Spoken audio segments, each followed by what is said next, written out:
Hello, this is Brian. And this is Stephanie. Welcome to the making and the remaking of a codependent mind. We are up to the third episode of our stretched out season 9, and we wanted to revisit the topic of boundaries and what we're calling boundaries in action. We have a chapter in the second book on relationship boundaries in particular, and that's really focused on romantic relationships.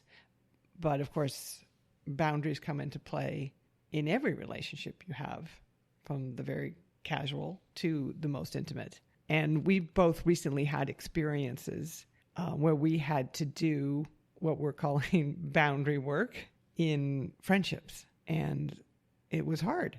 So we wanted to talk about that. Yeah, it's nice to have detailed real life examples that people might relate to. I'm sure everyone's experienced at least a few moments like this. And this was very much for me a moment where I was kind of like, okay, I gotta walk the walk, right? Yeah. We talk the talk in these books, but now I gotta actually do this thing, which can be hard, which is, I guess, like assert a boundary. And we'll talk again about what that means. Yeah, and same here, being the one who, up until not all that long ago, couldn't recognize boundaries at all. And then suddenly being in this situation where we'll talk about it again. But someone like me who was afraid to disappoint anyone in the slightest bit had to do some pretty serious boundary work. Yeah. And so let's talk again about what boundaries are. We've had a number of episodes in this, chapters in both books, because it is a useful concept, but it can be, I think, a little too abstract. So it just starts to get thrown around. And so the way we've been using boundaries is to take the metaphor, to initially just imagine it literally, in that there's a physical distinction boundary between you and me, between two people. So us, you and I, talk about boundaries. We're using it to remind ourselves and each other that we are two separate people. So boundaries are an articulation of that separateness and respect for that separateness. And another word that we use a lot with it is autonomy. Boundaries is just a way to put a metaphor on top of autonomy to help us understand the physical nature of that separation. Autonomy being this inherent right to ourselves and everything that ourselves includes: our bodies, our emotions, our thoughts, our opinions, our time. That's our autonomy. And so we've talked about this in past episodes. What it really comes down to is respect. Do people respect your autonomy? Do you respect your autonomy? Mm-hmm. So respecting people's boundaries, having them respect yours, means, do you respect other people's autonomy? Do they respect your autonomy? Again, we have a right to govern our bodies, our time, how we express ourselves, what we think about things, who we love. These are all choices that we have a right to make. And it's not just this kind of abstract right. It is critical. A right to those choices is critical to us being able to achieve happy, thriving lives, because it is through our choices that we come to understand ourselves, that we become our true selves. So people who deny you the right to make choices about yourself, deny you the right to know yourself, to become who you want and are meant to be. So put someone who, like I was, and a lot of codependent people are, in a situation where there's someone that doesn't respect someone else's autonomy. And let's take a moment again and recognize how catastrophic that has been for your life. Yes. Emotionally catastrophic, financially catastrophic, sexually catastrophic, intellectually catastrophic. It has led you to betray yourself and to betray others repeatedly. Yeah, it absolutely was a terrible thing. Yeah, it's a sad thing to think back on, when was my entire life was wrapped up in another person that I didn't respect as a person. This happened a lot throughout my life. Like, more often than not, that's who I wound up attached to. But even when you weren't attached, you were adrift. Yeah, looking for someone to give me direction. Or mostly looking for someone to give me clear instructions on what I was supposed to be, what I was supposed to be feeling or thinking. Because your right to govern your body, your emotions, your intellectual life was compromised almost right from the start for you. So you were not able to do this thing, like govern yourself, and through govern yourself, discover who you are. Mm-hmm. So constantly looking outward. So yeah, it's really important that you are surrounded by people right from the start that respect your autonomy. But it's important all the way through your life to be surrounded by those people. And we're talking about governing ourselves. Well, governance is messy, right? And we are gonna make some questionable choices. And so this isn't the issue that people around you have to respect every choice that you make. Yeah, it's not about, because otherwise, what am I supposed to respect everything that someone else is doing at all times? That's not what it's about, right? It's about respecting that the person has the choice. So how they respond to the fact that I am making a choice. Exactly. Are they respecting your right to make a choice? They don't need to agree with your choice. They can disagree respectfully. And it could be that if there is enough disagreement of choices, that's a signal of incompatibility. That's a legitimate response to people not having the same ideas about things.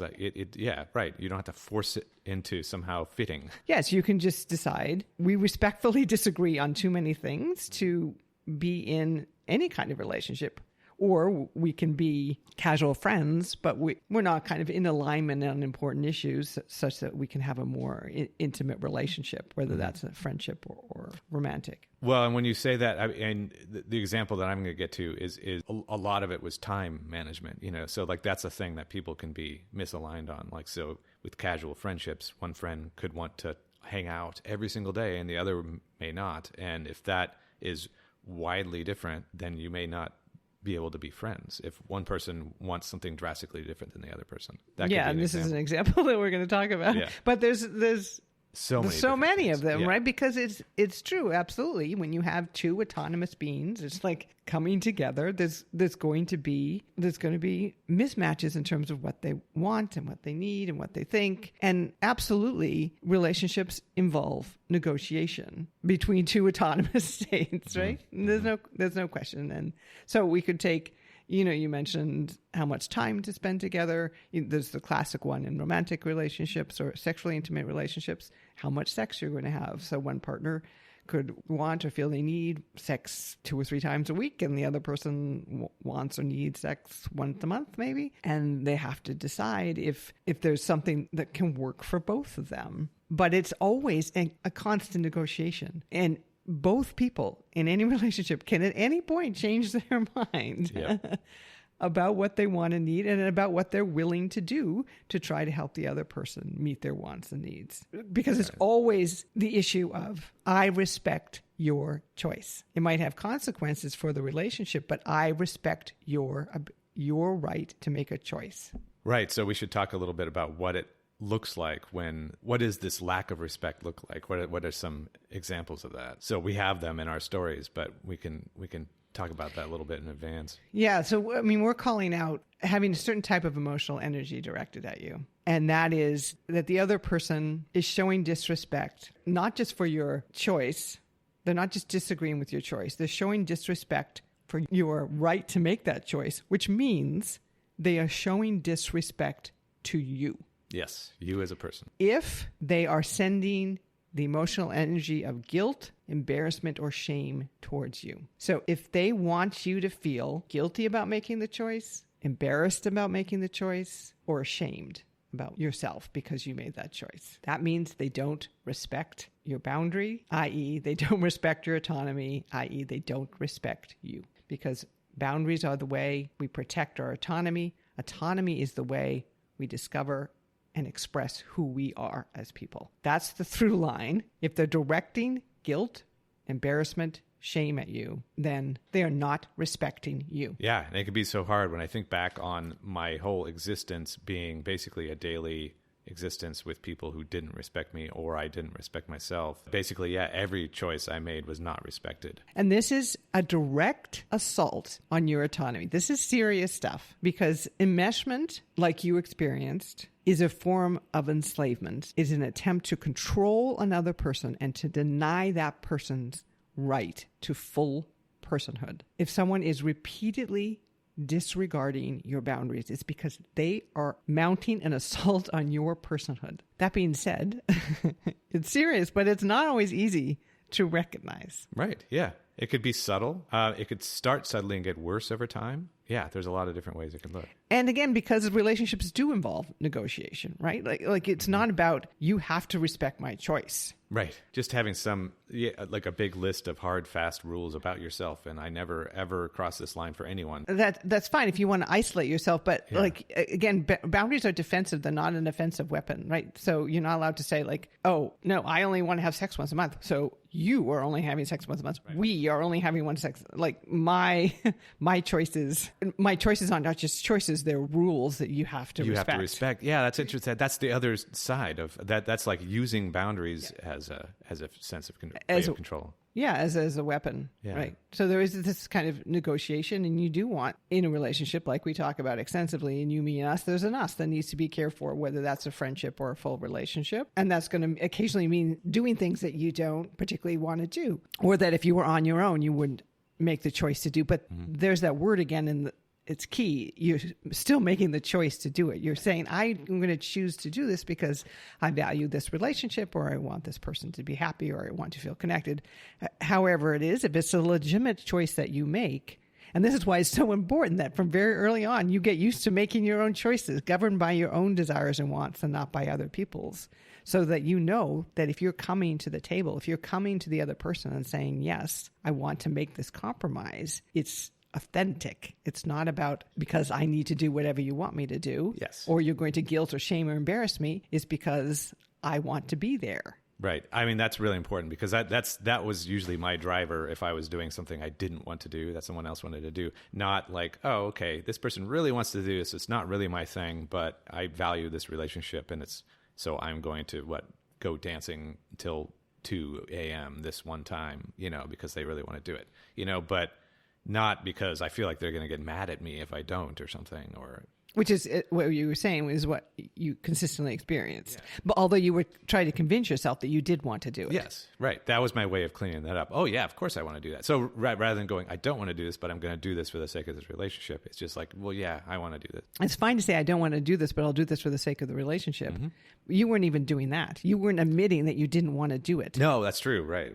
Because you weren't doing it for the sake of the relationship. You were doing it because you were afraid of the shame, the embarrassment, the guilt that would be directed your way. Yes, that was if I ever even hesitated. Like, I don't know.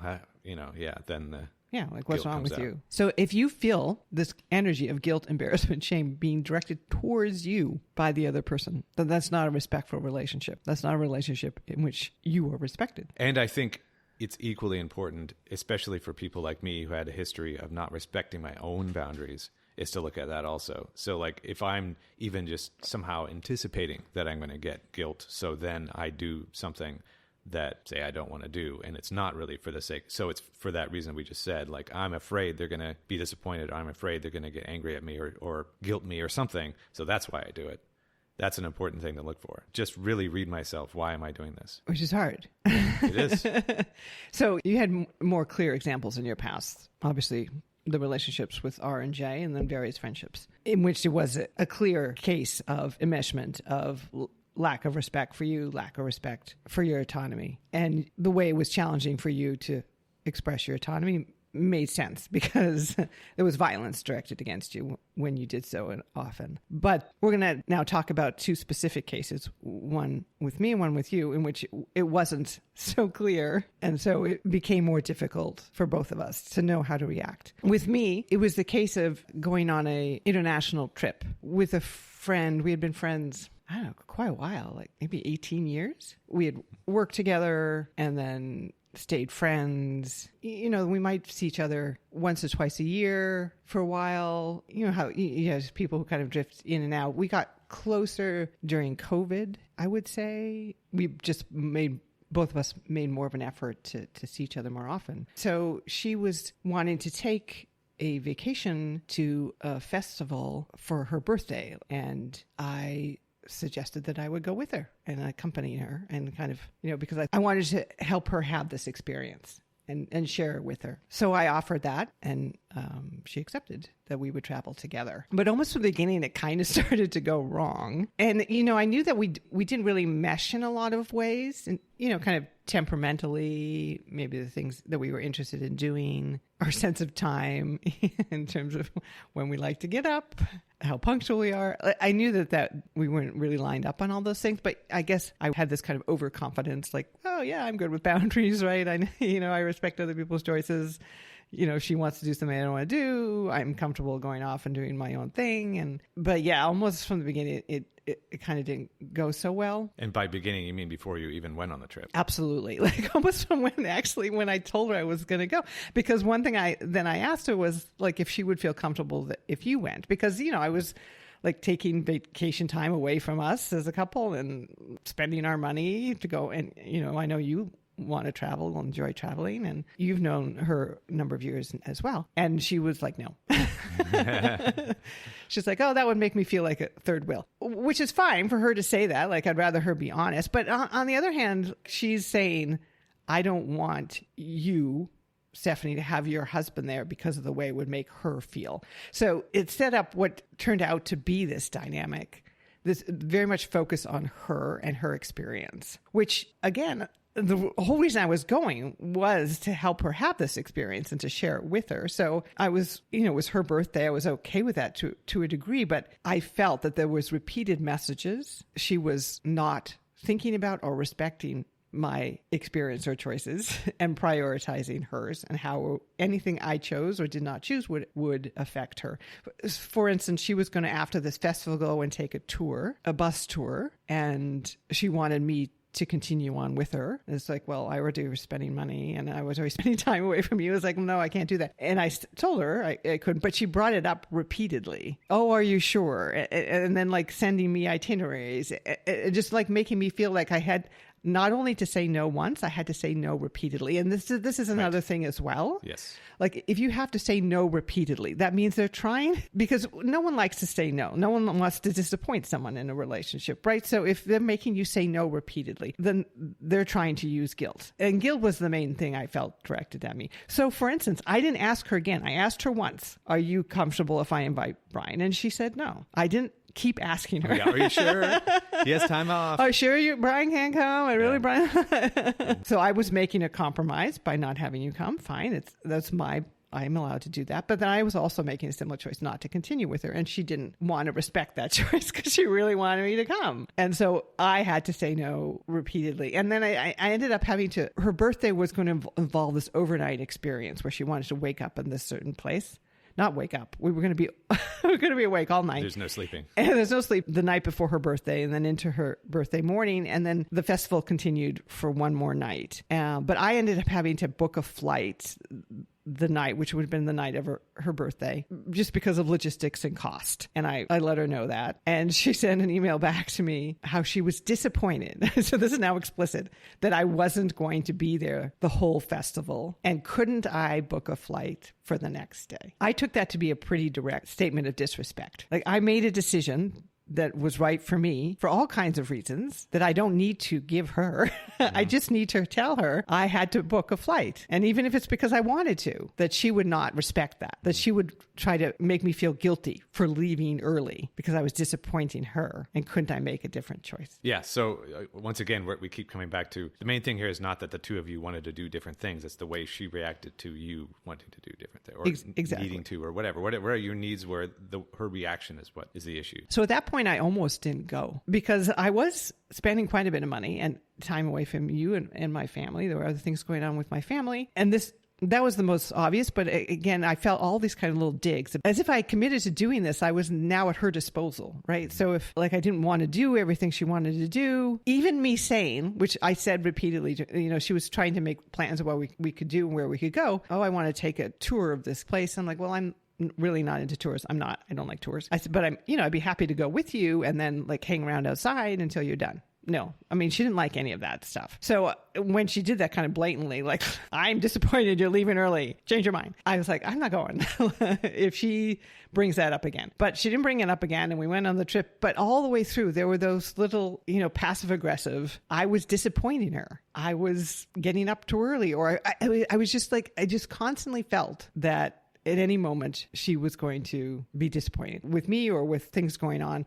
I mean, like, for one thing, we got there. It had been an overnight flight. I was exhausted. We were going to do the thing that she wanted to do that I didn't particularly want to do, but I was like, okay, I'll do it. But then when we got there, I was like, I can't. It involved like being like in a small space for like 30 minutes and standing up. I was like, I'm really too tired. I'm just going to stay here. Why don't you go and do it yourself? She's like, oh, I don't want to do it. I don't want to do it by myself. I mean, so that was the energy again. Like if I don't do what she wants, I don't want to do it by myself. Like I'm letting her down, right? Like she doesn't get to have that experience. Right. You were saying that pretty much every activity, she only wanted to do it as a group, as the two of you. Absolutely. And there would be this, it's often hard to explain, right? Because it can be somewhat subtle. And this is why passive aggressive behavior can be so challenging to deal with, because they're not being explicit. But your body can feel what they want you to feel. And that is guilt or shame or embarrassment. That's the energy that's coming off. So that's consistently, that was the energy that was coming off. So like the morning of the day that was supposed to end in the night of this night-long event. And I got up early, gone for a walk, came back, had breakfast, which included a sausage that I'd purchased and had cooked for dinner the night before and shared with her. And I had already been dinged by that. She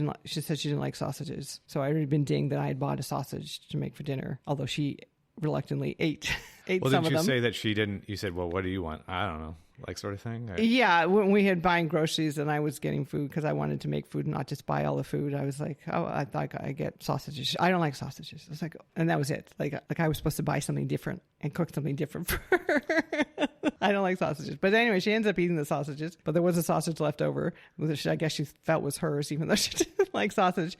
I didn't eat it for breakfast. She gets up and she says, where's the sausage? And that was like a come to Jesus moment for me. I went off. I was annoyed and I went off to do an activity, and I was thinking about our podcast. And you know what I was thinking about? I was thinking about resentment, because I was absolutely feeling resentment. I was really resentful, and I was doing the whole thing. I spent thousands of dollars. I spent time away with my family. I did all this thing to show up for you, and what I get back is, where's the sausage? Like I'm a bad friend because I ate the sausage that I had purchased and cooked.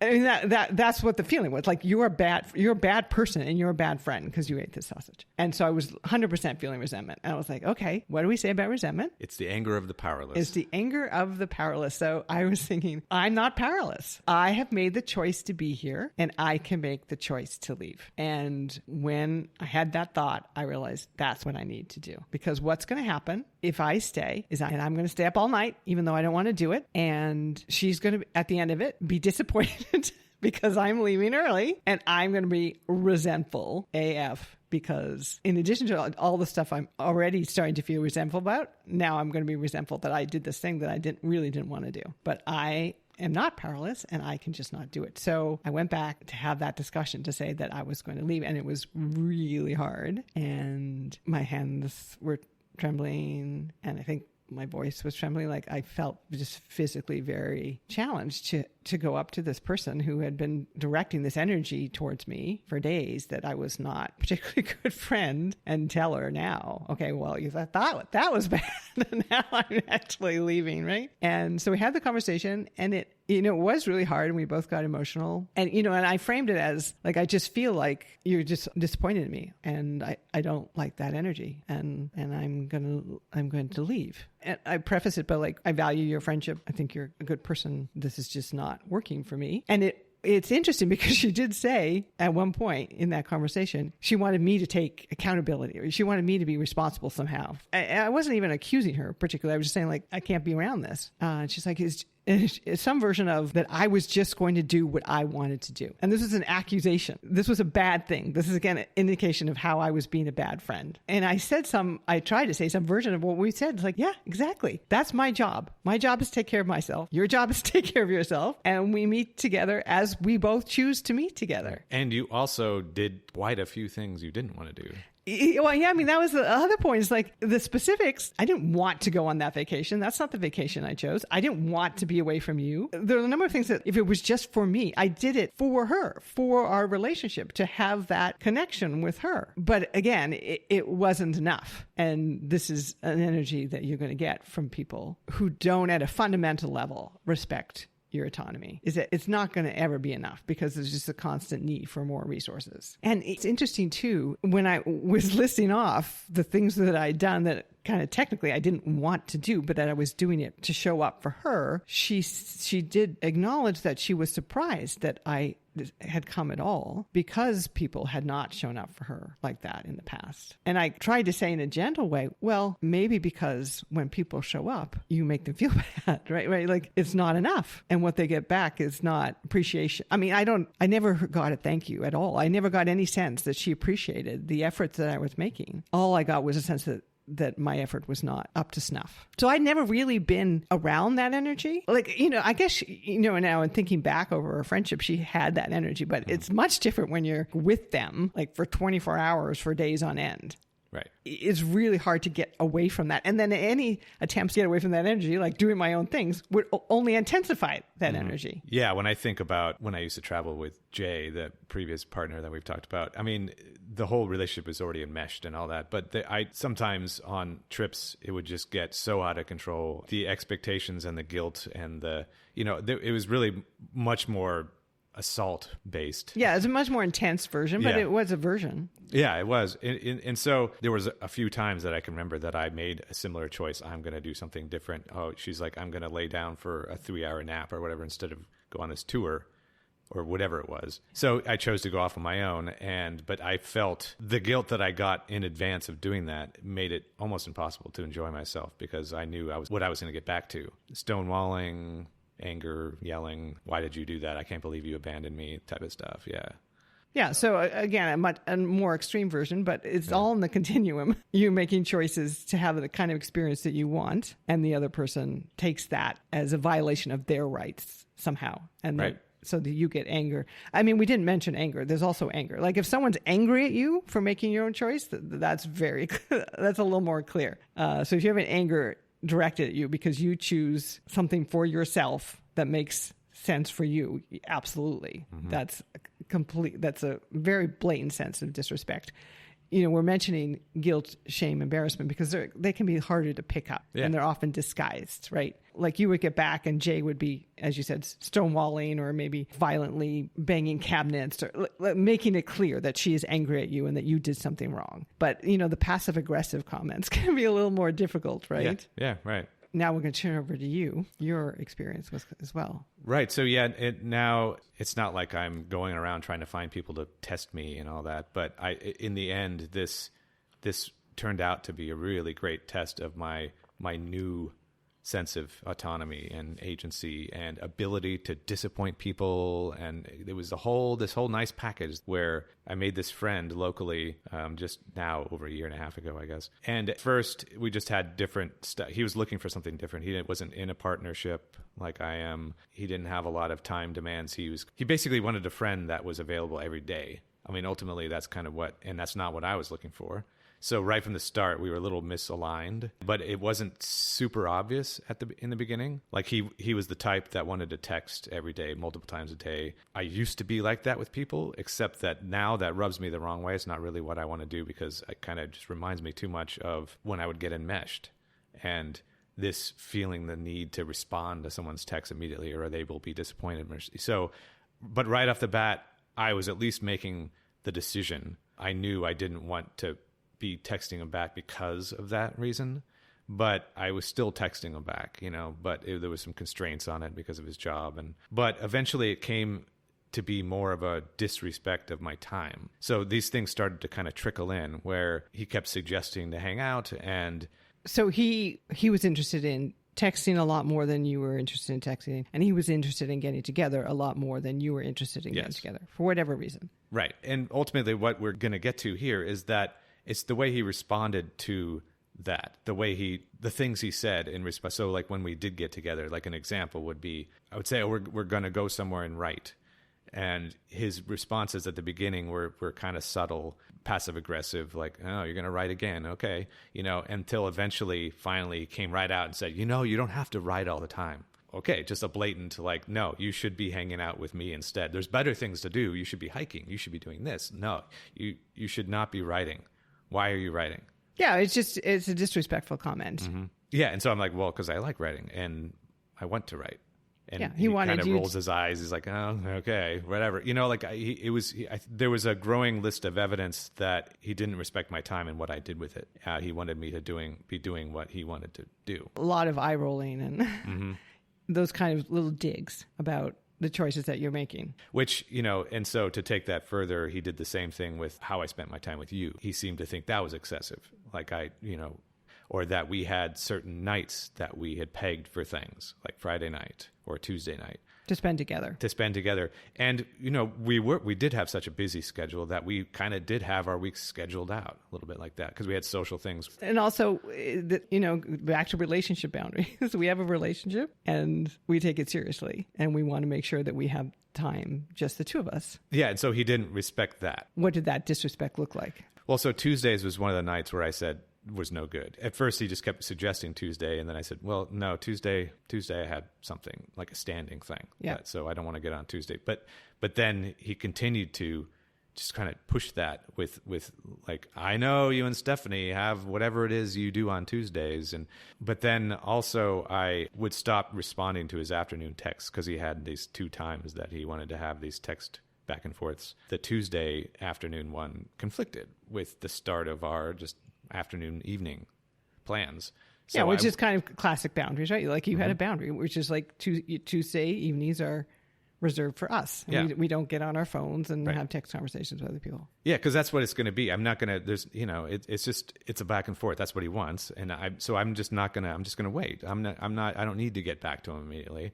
So I started doing that. Waited to the end of the night to get back to him. One time I waited to the next day, the next morning. And he said, wow, you went MIA there, so there was like this kind of pointing out. And initially kind of jokey. Yeah. But repeated. Right. But it was repeated. And then eventually he came out and just point blank asked, what is it with your Tuesdays? How come you stop responding? Like you don't respond to the end of the night or sometimes the next day. Like what is it? What are you doing on Tuesday? It's so important. As if you needed to account for your time. Yeah. And I gave him vague response and he kept pushing until I told him exactly what it was, which and they said, oh, okay. And then continued to invite me to things on Tuesday after that. Yeah. Which was, okay, I still don't respect. What? We're never going to get together on Tuesday, You did go in it with a negotiation mindset, as you're saying, like, okay, he wants to text more than I, but, I'll try to meet him. And he wants to get together more than I do. But you started for a while, like, you're trying to have kind of a regular night with him as well. Yeah, right. For that reason. Because it was easier. Although, he didn't want to have it be structured like that. So that was a dig also, like, oh, why does everything have to be planned to just. And this is what I was saying about my friend too. Like, it's never enough, right? So you're saying like, okay, well, I have a challenging schedule. I don't want it. And also you didn't want to see him that much. Well, he wasn't that type of friend, right? Right. But nevertheless, you're like, okay, I'm going to do a little more than I would. And maybe set aside Wednesday and like, no, that's not enough. Yeah, right. Because he also wanted to be on the weekend. And I want a choice a day. I want more than one day a week. And so I was thinking, because I enjoyed talking to him usually, although there were some narcissistic things in there, but that's a separate from boundaries. So if things were actually casual and we got together every couple weeks or once a month or something, it would have been fine. But it started to get to where I didn't want to see him. Or when I got texts from him, it was like, I started to get this aversion. And this is the really challenge, right? Because you did enjoy him, as I was friends with this person for so long because I enjoyed her as a person and I enjoyed our friendship. So it's not so bad that it's obvious that you need to be out of this relationship, right? Right. There are good stuff as well. It's hard to know when the disrespect becomes enough that it tips into like, no. But I mean, you're indicating you were kind of listening to your feelings and how you felt being around him, which is what happened to me. I feel resentful. Mm-hmm. That's a pretty good sign. It's similar to resentment, but for me, it was like... Well, you started to speak in resentful tones about him. Mm-hmm. When he would ask to spend time with you, you would, he's asking to spend time with me. Right. Like resentfully. Yeah. Which is, well, it's fine if he asks to spend time. It's fine if he texts you. Yeah. You could not text him back. You could not spend time with him. But you didn't feel that you could. I didn't feel that, right. Because it got to this point. It was this compilation of things where at this point for me, having so much experience and then having done the podcast and books, and that it was more conscious, much more conscious. And I have so much more respect for myself that I was able to recognize these but it was still difficult. It built up a little bit. You know, it was more subtle at first, and then it got more blatant. And I do think what was building, it was also the resentment on your side. Yeah, I think so. Right. Because you felt a little trapped in the friendship. Because again, you know, we're leaving out other behaviors, but there were other behaviors to where I just felt a general sense of a lack of respect. And also just trapped, because he was someone that you would have been fine with seeing once a month or so, but that was not available to you. No. It was either, you know, twice a week. Or you would get guilt or embarrassment or shame, like that you were doing something weird or doing something wrong or being a bad friend. But as you said, his behavior is kind of escalated too. Yeah. Which happens, right? Because people push back. Right. Because that's what I was doing. This Tuesday thing came a little later because I was pushing back by responding when I wanted to respond. He wanted you to feel guilty about that. Yes. Yeah, there was that. I mean, that was basically the gist of it all, was guilting me or shaming me. You know, he shamed me for a lot of things. Oh, you know. Yeah, about writing so much and about spending time with your wife. And yeah, right. So I also witnessed this. I mean, we hung out as a group. Well, we both witnessed it intensely on Christmas Eve, where we had invited him to join us and another friend. We were going out for music and then dinner, and then everyone was going to go their separate ways. I actually specifically didn't invite them to our house because I wanted to have the end of the evening with just us. So you invited him, and well, first of all, he didn't like the ideas at all right from the start, and that had been a common theme throughout that got worse over time too. Just like, no, it's not just like, I don't want to do that, I'd rather do this. That's a stupid idea. Why would anyone want to do that? Why are you guys doing that? And similar to what I said I experienced with my friend, he makes you say that over and over and over again. So he was like, I want to do this instead. And you're like, well, no, we're doing this. But that wasn't the end of it. He repeatedly tried to get you to do this other thing that he wanted to do, even all the way up to Christmas Eve. And then during, when we're actually doing what we said we were going to do, that we invited him to join us. The whole evening, each thing that we did. Yeah. We should be doing this other thing. Why are we here? Why don't we just do this? And then when we're at dinner, he does that to me. So one of the things he had wanted to do was then to go off and to walk around neighborhoods that had lights. I was like, I don't want to do that. I'm tired. I already decided I don't want to do that. I wanted to spend the evening with you. I wasn't interested in walking around. So we're at dinner. We're about to end dinner and go our separate ways, essentially. And he's making another play, again, making us say no again, that we don't want to do this. And he said, we should just go do this. We should just go look at the lights. Our friend, the friend that was with us, he hasn't seen the lights. And I'm like, no. I said, I'll take you guys. I'll drop you off. But then we're going back. And he would just not let it go. And he tried to enlist our friend. He's like, I guess Stephanie doesn't like us. She doesn't want to go with us. It's like, what's their problem? Like literally in that tone of voice. Mm-hmm. Making our friend uncomfortable, like specifically like Stephanie, I don't know, like you're being a party pooper and you're being a bad friend. At that point, I was like, okay, I'm done. Like, I'm not hanging out with this guy anymore. Yeah, I mean, he started to have a problem with you, and he was starting to use that against me also with this whole, like, you don't have to spend so much time with Stephanie. Like, I think he suspected that, I don't know, you were forcing me to do things or something, but he didn't respect you. I mean, that's the thing. No, right? he didn't respect your choices, so he's not respecting you. He assumed that I wasn't making choices, that you were making choices. I don't know. So yeah, and I chose to not hang out anymore. I mean, you said it like it was easy, but it wasn't.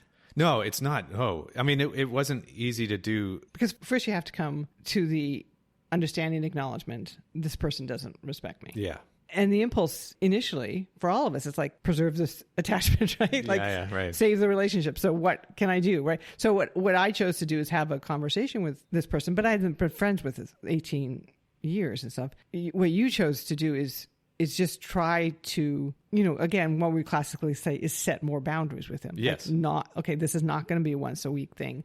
I am not going to actually respond to your texts during the day. Yeah. And it's not like I stopped responding entirely. I just shifted it more into the type of relationship that I was looking for, rather than mostly meeting what he was looking for. Yeah, which is the option, right? Like, you do what you want to do. It's like, okay. Yeah, and we'll see if this works for him. If it still works for him. And it didn't. And it didn't. So he pushed back. He forced the issue, yeah. So it was very hard. I didn't feel like it would have been worthwhile to get together and have a conversation about it like you did, because A, yeah, we weren't friends for a super long time, and B, I don't think there was ever really much respect to begin with from him. So Well, and also, I should clarify, that conversation didn't actually end up working. yeah, It did at the time. Like, we Right. had a good conversation. We parted as friends, I ththought. Like, we hugged each other. I went off. Actually, I should have said this too. I had like a great time. I could not believe how good I felt after I left. Because again, I'd never been around that energy so much. So then just to be free of it, like, oh my gosh. So, you know, if you're in those types of relationships, and I understand some of you may be in relationships with like parents and stuff, but once you get out of them, man, you're going to feel good. Right, Like yeah. to feel, I literally feels free. I was like, oh my God, it's free. I'm free. I can do whatever I want to do and not have this person judging me constantly. But anyway, like a number of months later, I emailed her and she emailed me back and said that I had abandoned her on an international vacation and she can't imagine anything she could have done that would have justified that. I was like, okay, well, the conversation hadn't happened as far as yeah, it and seemed. she didn't respect my decision to leave. Like, you were not allowed to leave. Mm-hmm. You leaving meant you were a bad friend. I was like, okay, I think we're too far apart, which is really what it is. Again, if it's a negotiation, Yeah. you can't. First of all, you can't negotiate if both people don't respect each other. Yeah, right. This is supposed to be a friendly negotiation, Yes. like with an outcome that you both want. It's not supposed to be antagonistic negotiation where one person is going to win and one person's going to lose. Yeah, and if you're just so far apart in terms of how you want to be in a relationship and what you expect from the other person. So here I was like, I don't think I'd ever been treated as disrespectfully in a friendship as I was by her.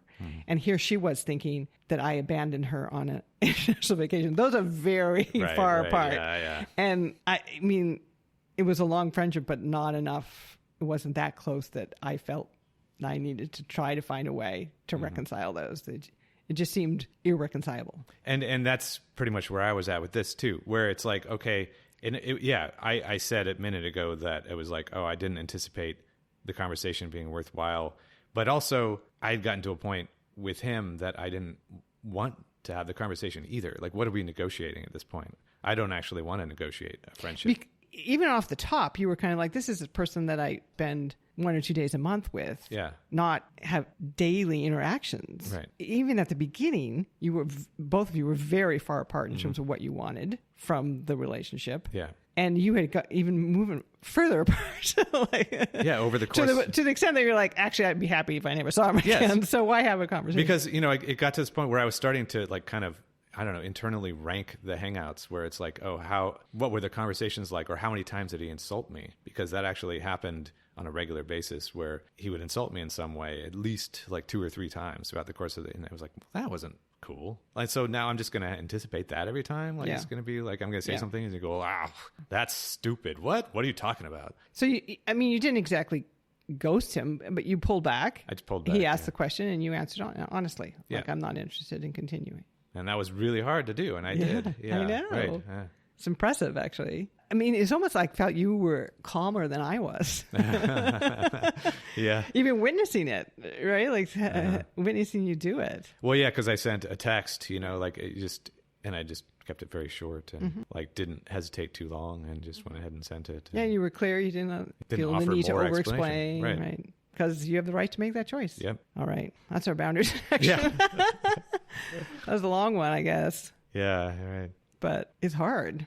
It is. It is really hard. But I guess if there's one quick takeaway, like I think when it's obvious that there's some kind of lack of respect, even if it's subtle, if there's a lack of respect, that's a sign that needs to be paid attention to, like very, very. And then also the sign, like we've talked about before, resentment from within. Yeah. I resent when they ask me for things. I resent when they text me. I resent having to see them. It's like, why? Yeah, why? You don't have to see them. You don't have to text them. Right. You have, they're allowed to ask. They're allowed to do all those things. Mm-hmm. And also, or yeah, say something about the resentment if you actually, it's either that, either talk about it or don't. But don't just carry this resentment and not explore it. And also that you should feel good in relationships. Like that's the point. Like if you're with someone that you just don't feel good around, I mean, you don't need to even blame them.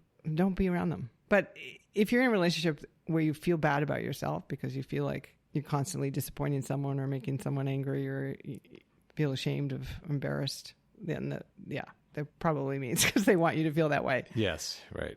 Because they have their own ends that they're trying to meet, and there's nothing to do with respecting you or valuing you. So you got to respect yourself and get out. Right. So best wishes with all of that. Yeah. We're all in it together. It's hard. It's hard. And, we'll be back in some time in the future with another Appendices. Thank you.